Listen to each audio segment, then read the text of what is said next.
Hi, Nicole. Hi. Welcome to the PLT podcast. Thanks for having me. It's so nice to have you here. It's very nice to be in a bed for a podcast. What do you think about it? Comfortable. I love this. The pink set, very PLT. We're twins. We have the same socks I on. know. Look at us. Oh my God. It's lovely. We're twinning right now. It's so cute. I might have to get like this for my house. We can send it you. I mean, we can organise that. I would it. just send it to your house. Not a problem. It's amazing. I'll get like curtains to match and everything. The whole drape thing. Good job, guys. I love it. Good. Thank you.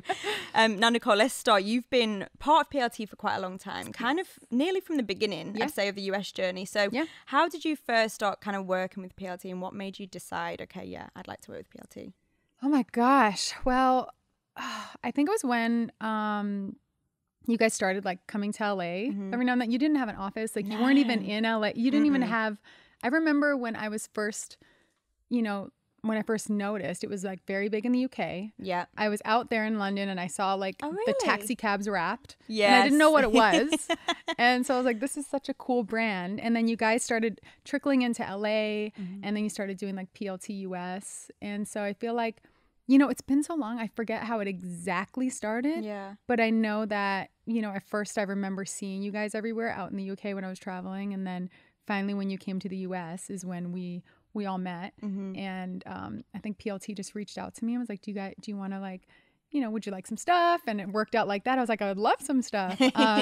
And then we just developed an amazing relationship, and I've been with you guys ever since. Yeah. You've literally been at every party that I've ever seen. What's the first party you can remember? Because I feel like for anyone that doesn't know, our LA parties are kind of a big deal, especially to us and to all the UK people. Because everyone at home is just like, whoa. Yeah. No one gets the LA lifestyle. No. So it's mad for our customers to see in the UK and our friends and family to see in the UK. Yeah.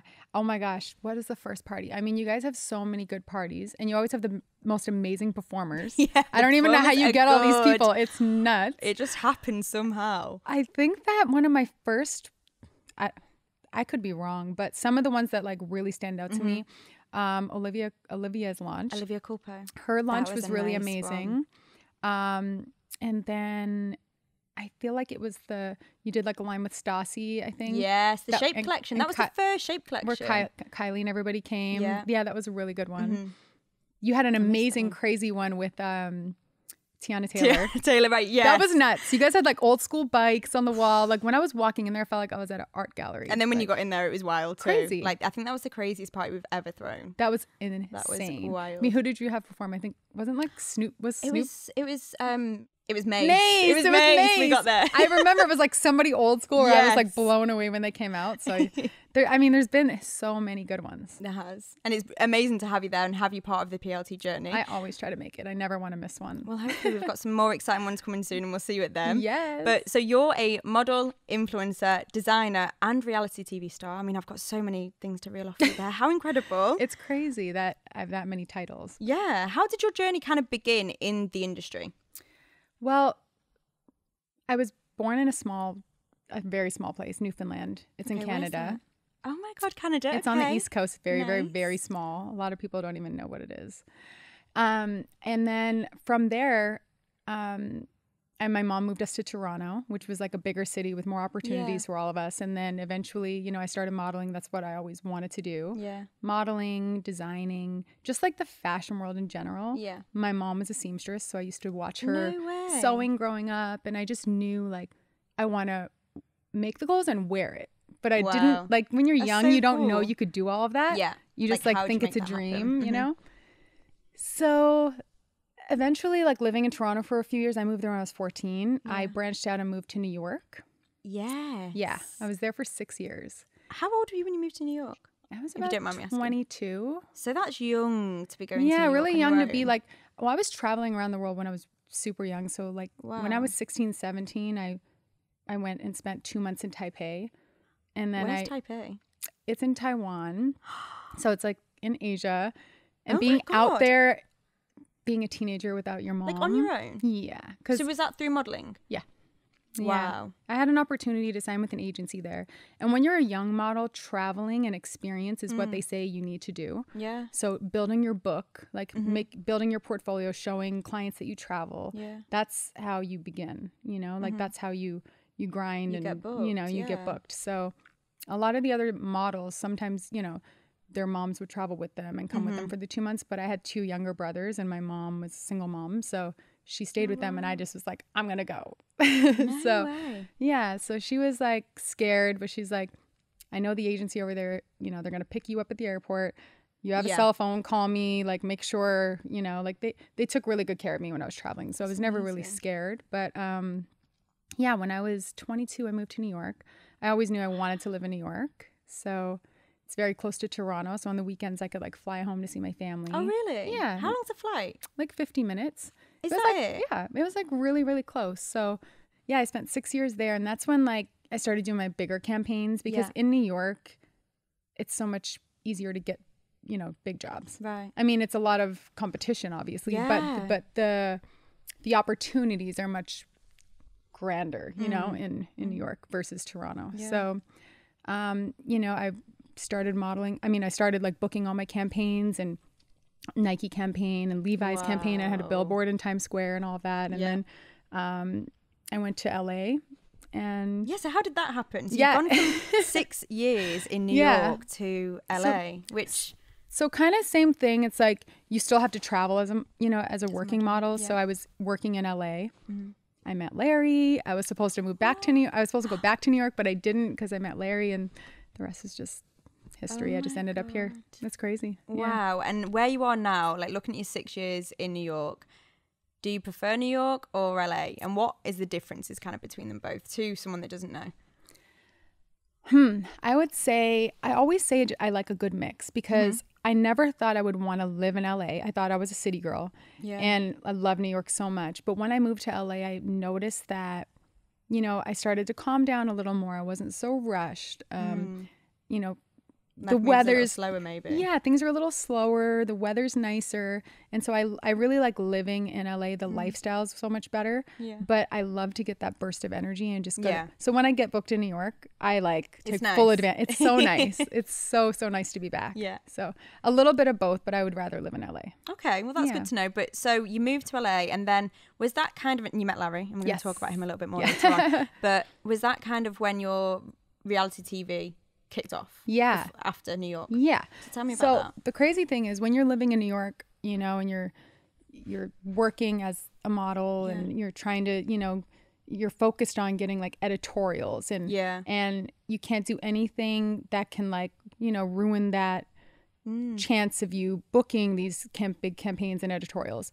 And so thinking of being on reality TV, I was like, no way, because I'm focused on like my modeling career and I'm afraid that might ruin it. Then when I moved to LA, I started doing so much more commercial work. So it was like all TV. Like I was booking Marshall's commercials and Mazda commercials and Nissan commercials and so many. And I was like, wow, I'm a completely different type of model in LA. You know, I'm very like, I can be editorial, I can be commercial, but then it kind of opened the door for me to see that like, maybe doing reality TV isn't so bad. So the production company of WAGS, they actually reached out to me, my talent agency at the time. And they were like, you know, we love Nicole. We've been watching her on social media. We know that Larry plays football and would she be interested? And at first I was just like, that sounds weird. Is this like Basketball Wives? Like, what is this? I was like, I don't know if I want to do this. Is this drama? But I just thought, look, I'm about to design my own swimwear line. I have so much going on in my life that actually the world I would like them to see who I really am. You know, get to know you. Get rather to know than the me. Pictures, exactly. Person, exactly. They always see the picture, but they don't know me. So I'm like, if I could turn this into something really positive and just show who I am, then this could work out very well. So. And I think it has. It's safe to say. It has. Yeah. And I want to talk a little bit more about WAGS in a minute, but you mentioned something really interesting there. You said how, you know, you've come from New York where you're doing editorial shots and it's, you know, quite different to then when coming to LA, you did like commercial work. So how was it sort of, it's kind of a transition, I guess. Was it for you? Did you find it hard? Because I guess what my question is when you're doing something for so long and then you change to something that is a bit different. Was it hard for you or are you just a natural? I mean, you look like a natural. Well, so they drill it in your head. Like when you're a young model and you're in New York and it's more fashion. It's more fashion forward. It's more editorial. So I was like kind of programmed to think that if it's not editorial high end, it's cheesy, you know? So that's how I thought of being a commercial model. And so whenever anybody used to tell me like, oh, you're so commercial looking, it was almost like a, oh, what? Like, I'm like, what does that mean? I'm average? Like, so moving to LA and them telling me like, you're so commercial looking, they meant well by it because they were like, there's money in commercial work. Like you do great. So me trying to like figure that out, like in my head, like, okay, so if I go into commercial, or can I not do editorial anymore? Like, it's like, it's tough to, you know, you beat yourself up, and there's so much competition, and there's so much like, you just really have to, it's growing, you know, it's a growing experience, and knowing who you are and knowing yourself. Because if I had have known then like what I know now, and like known who I am, commercial, editorial, none of that would have mattered, because like I'm me. So it's like whatever I book, you know, I'm just going to be proud of whatever I'm doing at the time. I'm not trying to be somebody I'm not, you know? So yeah, the transition back then, being young, was tough. But it's kind of nice to hear your experience, so that anyone listening that, you know, is wanting to become a model can kind of hear that, because I guess so many girls or people can be in your position and think the same, and maybe, you know, things can be different than you think. Yeah, no, definitely. You just have to, I mean, you're going to have to go through it, obviously. And the only way to get to this point and look back is to go through it. You know, you have to go through these things.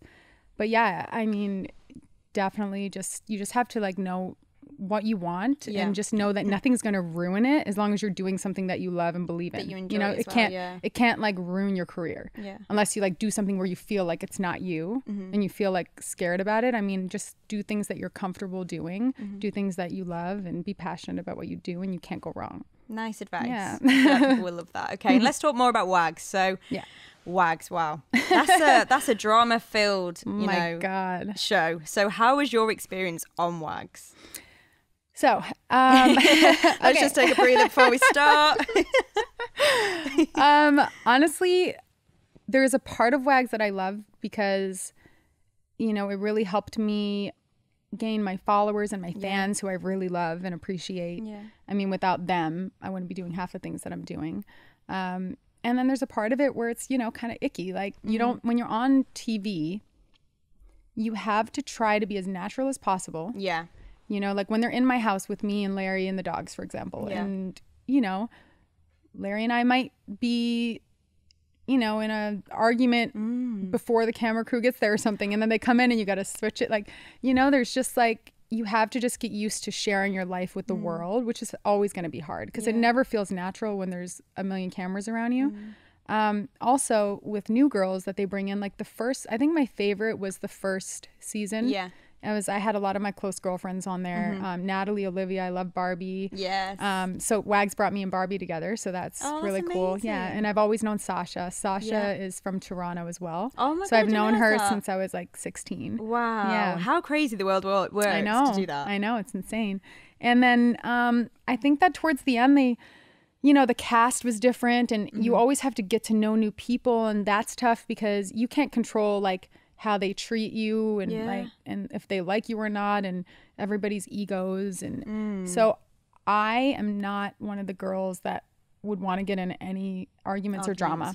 Like, I'm there for my friends, to pick up for my friends, but if it's something that is not about me, I'm just stepping back, and I'm just more so, you know, worried about me and my relationship with Larry on the show, and my real friendships. So I'm just not a drama starter, and I'm not catty. I almost like, there's been times where I just wanted to get up, like, okay, like, I don't even know why I'm listening to this, but I just think it's unnecessary. I mean, I feel like we're all women, and we should all respect each other. You know, I'm not about like throwing drinks in people's faces and attacking girls and making them feel bad about themselves. I'm just not into that. So, but there were ups and downs, just like everything. So I think there was a lot of on-screen dramas, and not with you, I mean just in general on the show. But were there ever any off-screen dramas behind the scenes that we don't get to see? I feel like it definitely caused a lot of off-screen drama, because sometimes you're filming and you're not aware at the time, but there's something like when you know that like you're filming for a certain reason, and you're trying, in the back of your mind, you're trying to do good. You know what I mean? You know that a situation's about to kind of happen. Yeah. When you feel something about to go down, and we're all doing this like for entertainment as well, right? Yeah, of course. At the end of the day, some things are real and we're trying to make it as real as possible, but like, you are watching us on TV, so we are being filmed, of course, you know? Yeah. So some of the girls are more aware than others that cameras are there and it's trying to put on more of a show, you know? So when the cameras are off, you're looking at the other girl like sideways, like, why did you do that to me? Like, that was awkward. And then they're trying to like hug you, like, so good girl. I'm like, no, like, so it does create some sort of tension off screen if they do something on camera that they wouldn't do off camera. Do you know what I mean? And how do you even deal with that? Like, because that's the thing, if a girl's being, or if somebody's being like off with you on camera and being, let's say, a bitch, yeah, and then we're not saying any names, but like, say that happens and then they are like that. Have you experienced that? Someone coming over to you like, oh my god, well done, like, what? It's not, I just don't get that. And it's like, I don't know anybody, like, I can't think of anybody in particular. I just know from being in the reality TV world, it is like that. And it's kind of weird. Because I'm the same, if whatever you see, like how I act with my friends and like how I am on camera, that's who I really am. That's who you are. So I'm not gonna like throw a drink at somebody and then when we're done filming be like, all right, so you want to go to dinner tonight? Yeah, exactly. It's not like that for me. I wanted to make it as real as possible. So yeah. And what was it like putting your relationship on there for everybody? Because obviously you've got your private life, but you're kind of opening, you know, people to see your private life with Larry and amongst the other girls as well. I can imagine it must be hard. Yeah, it was hard. I mean, especially the last season when Larry and I were planning our wedding, because planning a wedding is stressful on its own, let alone planning it while there's cameras around, because half the time I wanted to like wring Larry's neck because he wasn't helping me with anything. And you know how guys are, but like I feel like if the cameras weren't around, he would have been like nicer and be like, do you want help with the flowers, babe? But because there's cameras around, he's like, I'm not doing that. I'm like, no, oh my god, really? Babe. Yeah, I'm like, you make it look like you hate me. He's playing the cool guy. Yeah, so he was always playing it cool. He had a harder time getting used to it than me. Yeah. Because I've always been on camera like my whole life. Yeah. Like whether it be commercials or still photography. So I'm just used to like being on sets and having people around. Larry's not.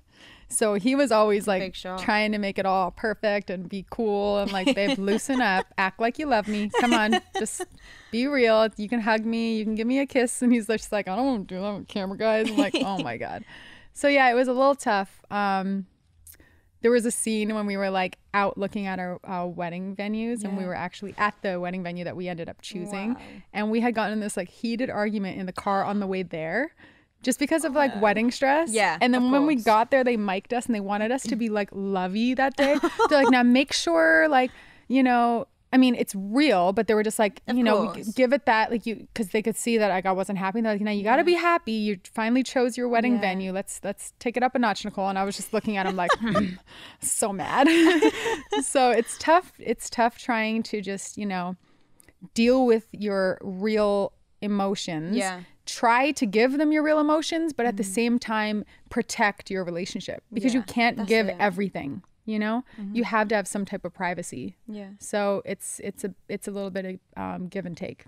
It's actually interesting to know like the kind of setup that, you know, the producers will be like, okay, you need to be a little bit happy, Nicole, because it's kind of nice for viewers to know that as well. Like, obviously it's real, it's reality TV. Yeah. But some situations maybe. There'll be like certain situations where, you know, something might happen and I don't necessarily want to, you know, showcase that. Yeah.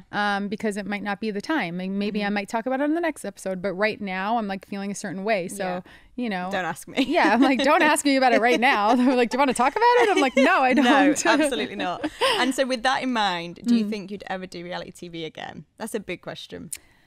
You know, I think I would. I think I would do reality TV again, but it would just have to be the right thing. Yes. I just would want to be just me, do things that I love to do, travel, you know, family, and just do something that I wouldn't mind filming every day because it's like me. It's you know? Yeah. It's tougher when there's a cast of a bunch of girls, I will say. But if it was just about like me and my family or Larry and I or something like that, I would be very into it. Yeah. That's good to know. And your job must take you to some incredible places and also put you in some wild positions. Right. So are there any crazy experiences you can tell us of that has happened through your job and career? Okay. Well, I feel like there may be a few. We're talking about years and years of traveling, but there's this one time where I was in Cape Town. Okay. I was there for 2 months. This is when Larry and I had just been together for like a year, I think. And so I was like, you know, I'm going to go for 2 months. And he was like, is this normal? Like, I'm like, you can come visit me. And so he did end up coming to visit me, but I went there.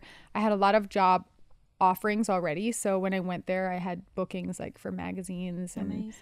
And there was this one shoot I was doing. So I went to the casting. They had already, it was a request casting. So usually when it's a request casting, they already have you in mind. So that's because they've asked you a request. Yes. Okay, yeah. Cool. So I went there and they were like, we heard you're an animal lover. And I'm like, oh my God, I love animals. And they were like, oh, well, this is probably the job for you then. I'm like, oh my God, really? Like I was literally like lit up like a Christmas tree. And they were like, yeah, you're going to love it. We're not going to tell you anything now, but wait till tomorrow. And so I was like, oh my God, that's amazing. So excited. I'm thinking it's going to be like puppies or monkeys. Yeah. And anyways, they had me drive like I think they drove me like an hour out. Okay. I don't even know where I was. It was literally like crazy. There was like every animal you could ever imagine. They put me in this ostrich type of farm. Have you ever been around a wild ostrich? Okay. This day I shot with an ostrich, a really aggressive, mean ostrich where I thought I was going to have my head taken off. They had me like put my arm around the ostrich, and every time I put my arm around the ostrich, its big, huge head came down and looked at me, and I was like, so I'm trying to like pose and like be like, being a sexy model, being a hot model, and this ostrich is on the verge of attacking me the whole time. It was the biggest thing, biggest bird I've ever seen. Then they had me pose with a leopard or a cheetah. I think it was like a leopard. Yeah, it was a leopard. And as they had him on a leash, but they let it go every time we would shoot so that they didn't see the guy. And as they would do it, so he wouldn't look at me, they had to throw horse meat at him. So I'm getting raw horse meat thrown at my feet while I'm posing next to a leopard. Oh my God. And then it was crazy. And then they had me, the zebra was great. I had to. It was a zebra, right? Yes. Amazing. Oh my God. That was amazing. And but then he was friendly. Very friendly. I'm not afraid of zebras. It was fine. And then I did get to model with some monkeys. So oh my God. Good. Yeah. They were like jumping all over me. That was fun. Do you know but what? The ostrich was horrifying. I was more scared of the ostrich than I was the leopard. The leopard. The cheetah. I don't know what it was. Cheetah, leopard. What? They're kind of similar. They are similar. I mean, someone's going to tell me off for that. They are kind of similar. Do you know, when I ask that question to anybody, I never really expect a wild answer, but I think that was the best answer I've ever got on experiences. And it also shows, like, obviously modeling is very glamorous, but you can be put in some pretty awkward situations. I was on the back of the truck with like mud boots on, and we were like, I swear we were like in the jungle somewhere. I've never seen that many. I was like, are they wild? Are they trained? Am I gonna get eaten? I love animals, I really do, but I was that was scared. A little bit far. Yeah, I was scared. Okay, and on to sort of friendships. So through your exciting career, you must have met some amazing people. So tell me, who are the most incredible people that you've met through your career, or who are the best sort of friends you've made since? Because I know you've got a lot of cool friends. Your girl gang is complete goals. Like, wow. Thank you. So who are the best sort of friends you've made through working and doing what you do? Well, so before, when I first moved here, I met my girlfriend Angelica, who's my best friend's sister. Like, if I hadn't have moved to LA, I would have never known her. Wow. I met her through actually an ex-boyfriend, but her ex-boyfriend and my ex-boyfriend were best friends, and so they brought us together. So there was a reason. There was a reason for everything. Yeah, there you go. Thank you. And then I met my best friend Tammy. So Tammy and Angelica are like they're like my sisters. They've been with me from the minute I got to LA. And then Nat and Liv, Natalie was dating Larry's teammate Sean Phillips. Oh, yes. And so I met her. It was funny because Larry and I were in Vegas, and we were going up the escalator, and we saw Sean. And I always knew he was like dating this girl that's Canadian. And I was like, oh my God, yeah, you're from this similar place. I was like, yes, Sean, you got yourself a Canadian girl. And he's like, you got to meet her. And so when we randomly happened to be in Vegas at the same time. And I saw Natalie, and I was like, finally, I get to meet you, my Canadian sister. And she was just like, oh yeah. And then, when Wags, I was friends with her. I think we were friends for like that first year without filming Wags. And then when Wags came along, I brought it to Natalie, and she agreed to do it. And then she brought on Olivia. Oh my God. And then Olivia came to town, and I fell in love with Olivia. Yes. And we've been like best friends ever since. I love that. Yeah. And what about friends from back home? So from like Canada, do you still keep in touch with them? Oh yeah. Yeah. So I have my really close girlfriends. I actually just came back from a visit My girlfriend, Amy, who I've been friends with for 18 years. Wow, that's a strong friendship. My goddaughter, who I met when she was like 2, is like 20 now, and she's like coming out to the bars with us. It's so crazy. Oh my God. I feel so old. Like she was 2 when I met her, and I was doing like my makeup in the mirror when I was there a couple weeks ago, and I can't remember what I said, and I'm like, I don't know that. And she's like, it's because you're old, Auntie. I'm like, I'm old? Like, how is she telling me? How did that happen? I don't know where time goes. It's crazy. I don't think you're old at all. But she's 20. She's young. Right? So now she's looking at me like I'm old. I'm like, God, I remember looking at her when she was 2, when we were like leaving the house and being like, one day we're going to take you when you're old enough. And here we go. And here she One day is. One day's already here. It's crazy. But yeah, I have my close girlfriends back home in Toronto. My girlfriend Megan and Monica. I honestly had 13 bridesmaids. Wow. So because I remember the pictures. Yeah, I have my friends because I've spent so many important years of my life in different places. So like I grew up in Newfoundland, so I have my friends that I went to kindergarten with. Then I moved at 14, where I was, going through my teenage years, and I met my really best friends at that part of my life. And then when I moved, to New York, between New York and LA, then I met those parts of my friends for like that part of my life. So I have like these 3 groups of really close girlfriends. That's so good to know, though. Yeah, like you need strong girls in your life. You really do. You those are the girls who like truly know me, and we're family, and like nothing can break us apart. And then in LA you just meet so many other amazing people. Like I have so many other amazing girlfriends too. Yeah. So it's amazing. I have a lot of like cool girls around me. You definitely do. And so your girls back home, what do they think of like, or from your other areas that have known you since like kindergarten or when you were really young, what do they think of your lifestyle? Because it's not an ordinary lifestyle. I mean, maybe in LA, like, but to me, to people in the UK, and to I'm sure your friends, they must think, wow, like look at what Nicole's doing. Yeah. Well, I think that growing up, I was always talking about like getting out of here and, really? Wanting to be on TV or wanting to be a big model or be a designer or actress, or I wanted to do something. So that's a good question. I'm going to ask them, like, when we were little, did you think that I was like going to leave? Because a lot of my girlfriends in Newfoundland are still there. Some of them have moved, but like moved to like Edmonton or Calgary, Nova Scotia. But I went back for my cousin's wedding. Wow. And I actually went on like a little visit and visited some of my friends that I grew up with. So it was like really cool to go back that far. I haven't been back in 20 years. Really? So a lot has changed. A lot hasn't changed. Driving past my old ice cream place where me and my girlfriends used to hang out. I went to the mall where I used to literally hang out with my girlfriends every weekend in the food court. We'd just sit and chill in the food court. That was our thing. Every weekend. My mom would drop us off and we'd sit there all day long. Didn't have much money to shop. So we'd just sit there and hang out. There's probably no social media then either, was Nothing. there? Nothing. You guys must have just been talking the whole time. No, we just talk. There's no cell phones. There's no camera phones. No nothing. I didn't have my first cell phone until I moved to Toronto. Wow. So we just sit there and talk the whole time. So I went back to that mall and I went to the food court and I sat at the table in the food court and everything. It was nuts. It was crazy. God. It must be wild to like look back at your life 20 years ago and like look where you are now. Yeah. You've done so much. It's crazy. Yeah. Living in it, I definitely feel like, living in a small town like that, looking at the life now that I live, it's got to be like, wow, because it's nothing compared to, how I was raised and what I was, the lifestyle I had when I lived there. Well, congrats to you. Thank you. Absolutely killed it. Thank you. And I want to talk about Larry. I want to talk about your marriage. So I'm not going to lie. I've noticed the huge rock on your hand. Oh, thanks. Let me see that. That is absolutely gorgeous. Anyone listen, I had to see it in person. I mean, wow, it's something. It's so funny. He just told me yesterday. He's like, are you going to clean that soon? Really? It's a little dusty. I think it looks amazing. Thank you. But you've been married for now 2 years, is it? Yeah, we just had our second anniversary. Yeah, May 19th. Is that what you say? Happy anniversary? Happy anniversary. Thank you. So how is married life going? How's the 2 years been? It's good. It's going really good. I feel like it's definitely like it feels different, especially like when you first get married, like the first year, you start to notice that your bond is stronger than ever. Really? You start like sharing like more like bank accounts. Yeah. It took me like, I'm so independent. He used to like, it took me a year to change my last name. It took me a year to get a joint bank account. And just because like, like tax reasons and all this stuff, I'm like, I have always been so independent. He's like, why don't you change your name, change your name.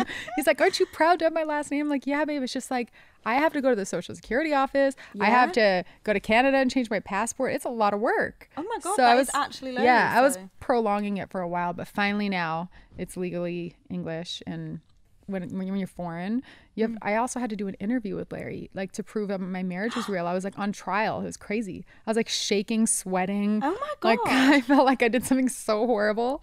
Yeah, they're grilling you. I've actually seen that on movies, but I didn't know it was real. It's true. Yeah. Wow. It's crazy. But, you know, it's all for the better. So, I mean, it's amazing. I love being married. We've been together for, 8 years now. Is it? It's been a long time. How did you guys meet? We met it was so crazy because I was out with my girlfriends, the two I was telling you about that I met in LA, my best friends. And I had like a 6-month stretch where I was single, only 6 months. I've always had a boyfriend. And so I was hanging out with my girlfriends, having fun, not looking for anything. Yeah. And we were out one night and my girlfriend was just like, wow, Nick, that's so your type over there, that guy in the white t-shirt. And like, I remember glancing and I do remember seeing him, but I was like, no, I'm not. Like, Tammy, he looks like an athlete. Stop pointing guys out to me. I'm done with guys. And then literally the next weekend after, I go to my friend's birthday party and he was there. No. Yeah. So it's randomly. Kind of meant to be. Yeah.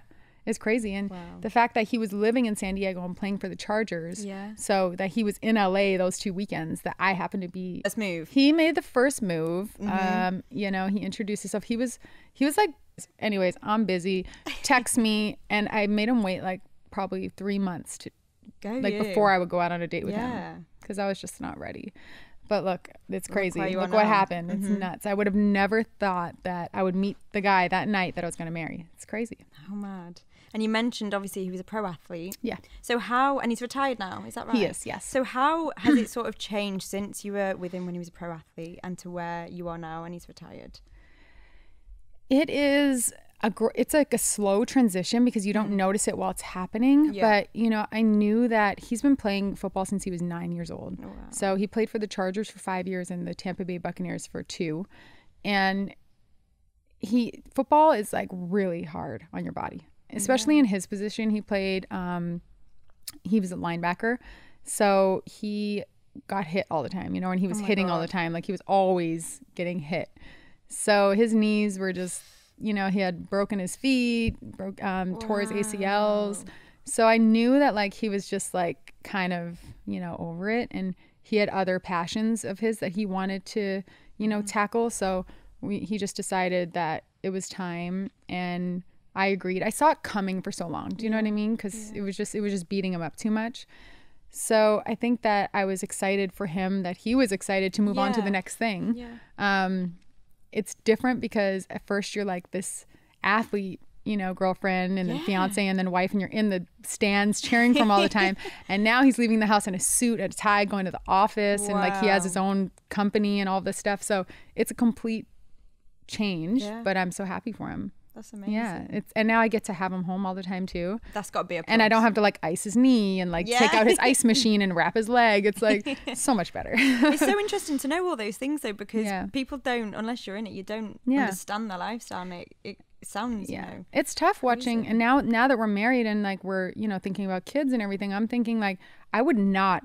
Like Larry's mom used to go through hell watching him get like that's it. She would watch him like go down, and if he didn't get up in like 1 second, she'd be up screaming. Like you would though. That's your like your baby, or like you. That's that. Your, you know, that's your husband or fiance or boyfriend. Yeah. Wow. Yeah. So I bet you get like, do you get mad at the other boys or the guys playing like, hey? Yeah. And then if somebody says something about him and they don't know, like I'm his wife, and I'm like, what the hell are you don't be like, because they'll be like booing something because he like got knocked down, he didn't get up right away, or he missed something, and people are just like assholes. Yeah, you can say it. And you mentioned the thought of children, so that is in your mind. Is that maybe like a next step? Yeah, that's definitely the next step. We want to have kids. Honestly, I want to have 4. Wow. But I feel like we've started so late. Like, no, I don't know. I don't know if I could do 4 all on my own. Like maybe like a surrogate for the last 2. I don't know. Is that something you think about? Yeah, I do think about it. I want to definitely experience pregnancy, and I want to have my own. Like I would love to try to have like my first 2. Yeah. And then who knows? I might be Wonder Woman and might have 4 on my own. I don't know how it's gonna go. I might be pregnant 4 years straight. You might just love pregnancy. I might just love it, but I don't know yet. I'm excited to see. My brother has 4 kids. Really? So when I go home to visit, I'm around his 4 little kids all the time. Oh my god. And then I get my baby fix, and then I go home and I'm like, I think we can wait a little longer, because I love to travel. Yeah. Like, we're best friends. We do everything together. And we love just traveling and just being like doing whatever we want to do. Yeah. So we know that we want kids. It's just a matter of like, okay, do you want to like settle down for a little bit and have one now? Or, you know, we're just trying to like wait. It's never going to be the right situation, but we just want to feel comfortable doing it. So I would say maybe in like another year. Another year? Oh, well, that's not too far away. We're excited for that. Is Larry sort of on the same page as you? Is he kind of down for it too? Yeah, he is. He definitely wants them. It's more so he's just like, I want to make sure like your career, like it's not going to slow down your career. And I'm like, no, I feel like pregnancy is like a cool thing nowadays. I mean, I could still work with PLT pregnant, right? Oh, babe, you guys have maternity. We will not a problem. You'll be covered. We will get you in the nicest way. Don't you worry. So I feel like I'll be fine. But. Yeah. And you mentioned surrogacy. That's kind of something that like, you know, it's amazing that that's kind of an option, because I mean, I don't think it was so widely spoken about or known that, you know, people could do that. Tell me about like your thoughts on doing that. Is that something that you would definitely look into? I would definitely look into it. I'm not for sure because I haven't really ever looked into it, but I would definitely look into it to like explore that. I think that that's cool. Like if you're, you know, in your 40s and you feel like, you know, it's just pregnancy's tough and you've already had 2 and, you know, it's hard on your body to bounce back. We'll see, because I know I'm definitely going to do C-section. Okay. So I don't know how many times I'm going to be able to do a C-section. So that's the thing, because I am very weak with him out, whatever. All right, cool. No, she's going to be a she the first no one. Pushing, none of that. I'm not doing all that. I love that you've got that planned out. I do, because I just feel like if I'm in the middle of pushing, I pass out. Then what? An emergency C-section. I'm going into it anyway. Might as well just plan it. I love that. Yeah. Okay, Nicole, you're so interesting. You've done so much in your life. What is kind of next for you, apart from maybe the kids in a couple of years or a year's time? What is coming next? So I'm gonna continue to just, you know, build my brand and continue to, you know, focus on, you know, my family, myself, and then also my line, my swimwear line. Yeah. Expand that a little more. Exciting. Yeah, and then I have a lot of, you know, capsule collections coming out and a lot of other things like with designing, because that's another passion of mine. So, you know, my swimwear line Nealann's doing very well, and so I want to just make that bigger. Yeah, because it's not only swimwear I'm interested in. I love, you know, clothes, bags, shoes. So I'm, you know, I really want to like look further into that and try something new. I look forward to see what comes next, because whatever you do, I know it'll be amazing. Thank you. So to end this podcast, I've got a random question. Okay. Tell us one thing that people might not know about you, if you can. Putting you on the spot. Okay, well, I'm a horror movie fanatic. Really? I love gore and I love like anything with possession. Right, you just said that you don't like needles and you don't like blood, but you love gore. I can watch it, but if I'm around it, I can't. Okay. Yeah. So I can literally watch somebody get like ripped apart. But if you put a needle in my arm or like take my blood, I'm out. Oh my God. Isn't that weird? Yeah. Another thing is I love getting tattoos. So I have 10 tattoos. They're all in like hidden spots, but I can watch a tattoo and love the feeling of it. But you don't like needles and they're needles kind of thing. It's weird. I think it's something about a needle going into a vein. Yeah. Or you know what I mean? Or like cutting like slowly like scalpel. Like anything like that I can't watch, but anything with like possession or demonic, like I love that stuff. So favorite film? Oh my gosh. Horror film or horror series? You know, it's been a long time since I saw a really scary movie, but they're not scary The Exorcism of Emily Rose freaked me the hell out. Yeah. That one was really scary. That's quite scary. So I feel like all the exorcism movies are like my favorite. Okay, well, I feel like that was a good way to end the podcast, because I feel like no one will know that about you, and I feel like I'm glad I learned that. And before you go, I want to know, do any of your tattoos mean anything to you? Because I can see 3 of them right now. No, 4? Yes. So this one is my mom's signature. Oh my God, is that her actual signature? Yeah. So I had her sign a piece of paper, and then we scanned it and just put it on my arm. That is amazing. And so then lovely. This means God in the Micmac Lord's Prayer. I'm mixed with Micmac Indian. It's like native Indian, but from Canada. They originated in Newfoundland, where I'm from. That's so interesting. And then this one, my girlfriend Amy, who I've been with been friends with for 18 years. Yeah. She has the other half of the wings. So they're wings, and she has it on this wrist. Oh my god. And then I have Larry's name on my ribs. I love that. So they all actually mean something. All of my tattoos mean something, yes. I love that. Yeah. Well, do you know what? I think I've learned everything about you today. I feel like you know me so well now. I know. I like love besties. it. We're besties now. That's the besties. Nicole, it's been absolutely amazing getting to know you. Thank you so much for having coming in. me. I hope to see you again soon at some Yes, PLT. for sure. I'm sure that I will. And to everybody listening, thank you so much. This has been PLT Behind Closed Doors with Nicole English. Yes. That felt weird saying it because I'm So like, weird, it's Nicole right? Williams. Nicole Williams-English. Nicole Williams-English. Thank you so much. Thank you. I'll see you soon. Thank you.